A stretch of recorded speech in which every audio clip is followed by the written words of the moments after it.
CM Punk's name ignites strong opinion amongst fans, and he has one or two strong opinions of his own. Throughout his time in the wrestling business, Punk has built a reputation for not being shy. If someone doesn't meet his standards or gets on his bad side, he makes sure that everyone knows about it. In today's video, we're looking at those people that Punk hated working with, the ones who really made his blood boil, both in and out of the ring. Even from his early days on the independent scene, Punk was never afraid to call people out. Decades before they worked together in AEW, one of his earliest clashes came with Eddie Kingston when they were both wrestling for IWA Mid-South. It all started when Kingston and his tag team partner Jack Marciano accidentally injured another wrestler during a match. Punk saw this as an example of their sloppiness and lack of professionalism. Backstage in the locker room, Punk didn't hold back. He flew off the handle at both of them, calling them fat, lazy and unsafe. But Kingston wasn't the only wrestler to feel Punk's wrath during those early years in his career. Kevin Owens was on the receiving end of a tongue lashing too back in 2005. Punk was a so-called locker room leader in Ring of Honor, and Owens, who was then known as Kevin Steen, was a rookie trying to break into the business. It's been the case all the way through Steen's career that he liked to wrestle in t-shirts and loose-fitting clothes for comfort reasons. But once again, Punk perceived this as being sloppiness, and he forced Steen to wrestle in a singlet instead. Steen was so uncomfortable in the ring that he ended up having a terrible match, and when he came backstage, he sarcastically asked Punk if he was happy now. Of course, this was like poking the dragon, and Punk reportedly went off on him, once again in front of the entire locker room.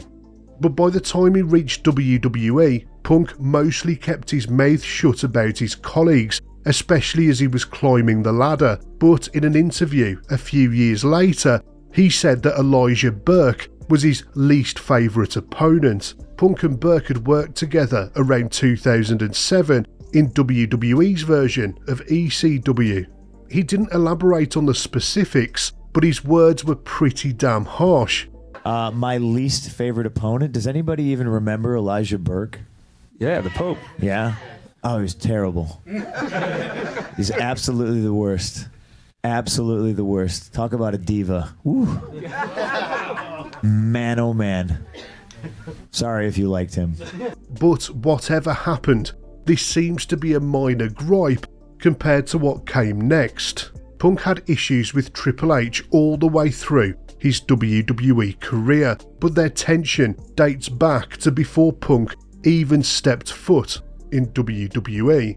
Back in Ring of Honor, Punk criticised Triple H, referring to him as a belt mark, criticising him for holding on to the World Heavyweight Championship for so long, and Triple H allegedly took issue with Punk's use of a top rope version of his pedigree. The men hadn't even met each other, and already there was tension. When Punk had a tryout with WWE in 2005, both Triple H and Shawn Michaels reportedly buried him to Vince McMahon. Apparently they ripped into Punk, criticising both his in-ring work and the way he looked. There was constant friction between Punk and Triple H during his time in the company, but no matter what Triple H thought of Punk, his popularity with the fans meant that he eventually became WWE Champion, and Punk believed that he'd finally earned his place as the top guy in WWE. But just as he was cementing his legacy, The Rock took it all away. One of Punk's biggest goals in the business was to headline WrestleMania, and he believed that WrestleMania 29 was when it was going to happen. However, WWE had other plans. They wanted to do a rematch between The Rock and John Cena after their so-called once-in-a-lifetime match the year before at WrestleMania 28. And to make it even more special than the first, they wanted it to be for the WWE Championship. When Punk was informed that he was going to have to drop the title to The Rock, he couldn't believe what he was hearing. In his now infamous 2014 shoot interview with Colt Cabana, he said, "I told Vince, hey, we should ride this until Mania, or if I have to drop the title to Rock, let's do a three-way." I was trying to politic my way into the main event, but it wasn't like, let me beat everybody. It was, hey, let's do a three-way. It'll be elimination, have someone pin me in fucking 5 minutes, I don't care, and then I'll be able to be like, I did the main event at WrestleMania, and I'll be able to move on. Fuck it, it won't be such a hang-up for me anymore. It won't be such a mindfuck. And Punk's issue with The Rock wasn't about losing the title to him, it was about the principle behind the decision. For him, part-timers like The Rock swooping in and taking spots away from the full-time talent was everything wrong with WWE's philosophy at the time. He was forced to lose the belt to The Rock at the 2013 Royal Rumble, and that really affected his state of mind. WrestleMania is the draw, not The Rock. I don't care what anybody says, that's how I fucking feel. And you want to talk about fucking numbers and ratings and shit like that? My first main event as champion was a TLC match, and it was a John Cena-less pay-per-view, and we did more fucking buys than the year before. The pay-per-view where The Rock came back, it was a fucking awful buy rate compared to the one before. Losing his spot to The Rock was a real blow for Punk, but what came next only made matters worse. After dropping out of the main event scene, he found himself feuding with Ryback. Everything from his elbows to his knees were injured at the time, and his matches with the big man didn't help matters. Punk claimed that Ryback kicked him so hard that he ended up with broken ribs. In another one of their matches, Ryback botched a gorilla press through a table, missing completely and slamming Punk onto the concrete floor. Punk couldn't believe how reckless this guy was. I walk up to him and I tell him, "You can't tell me you didn't do that on purpose because you've done it so many times now. You either tell me right now you're dumb as fuck and you suck, or you did it on purpose." And he was like, "I'm dumb as fuck, I'm sorry." And there's nothing, at that point, there's nothing I could do. In my mind, I'm like, oh great, I'm fucked. There's nothing I can do. So I work with him. It hurts.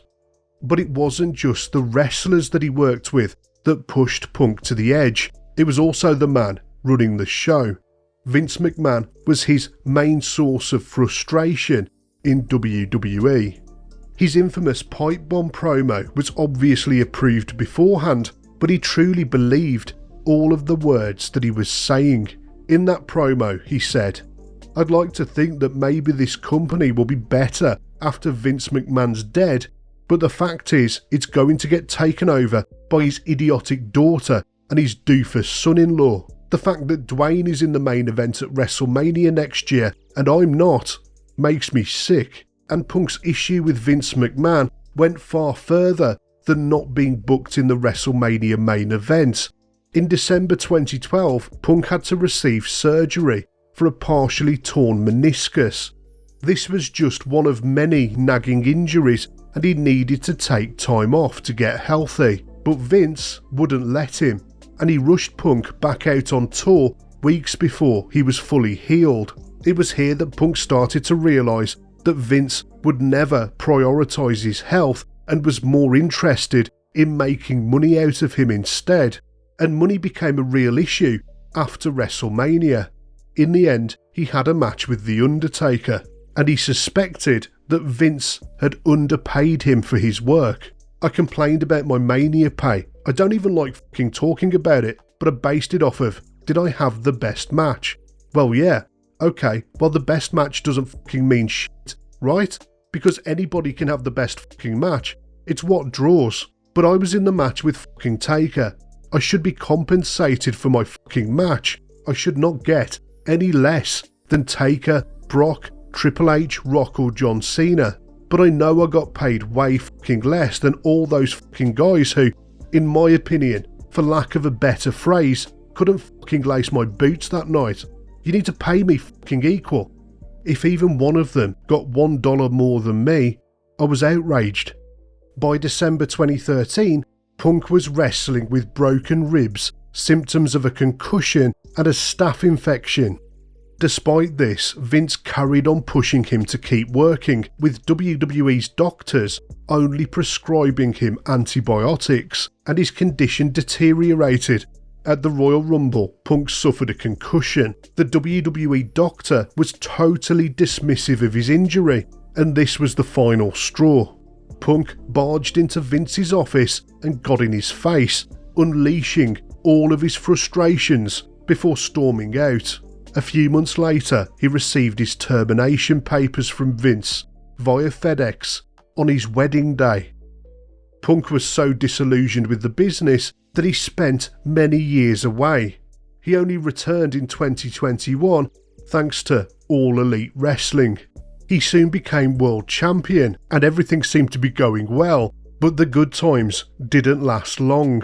Punk and Colt Cabana were once close friends since working together on the independent circuit, but their friendship fell apart after a legal dispute. This all happened while Punk was away from the business, and Cabana had appeared for AEW up until Punk debuted. The owner of AEW, Tony Khan, also owned Ring of Honor by this point, and rumours spread that Cabana was moved away from AEW and onto the Ring of Honor roster to avoid annoying Punk. This caused friction backstage with other wrestlers like Hangman Page and the Young Bucks. Those guys fully believed that Punk had used his influence over Tony Khan to get their friend Colt moved away, and fiction blurred with reality during Punk's feud with Hangman Page. Page made some unscripted comments in a promo that Punk took personally.